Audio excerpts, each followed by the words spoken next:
பக்தையின் மானம் காக்க தலை சாய்ந்த ஈசன். திருப்பனந்தாள் ஆலயத்திற்கு தினமும் தாடகை என்கிற சிவபக்தை இறைவனுக்கு பூமாலை சாத்துவதை வழிபாடாக வைத்திருந்தாள். ஒருநாள் அவள் லிங்கத்திற்கு மாலை சாத்தும் போது அவள் முந்தானை நழுவியது.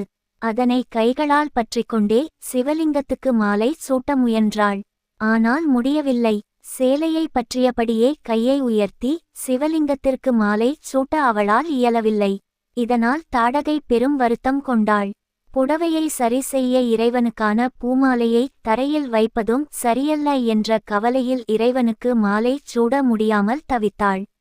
அந்த பெண்ணின் சங்கடத்தை புரிந்து கொண்ட இறைவன் அவள் மாலை போடுவதற்கு ஏதுவாக தன் தலையை குனிந்து கொண்டு மலர் மாலையை ஏற்றுக்கொண்டார்.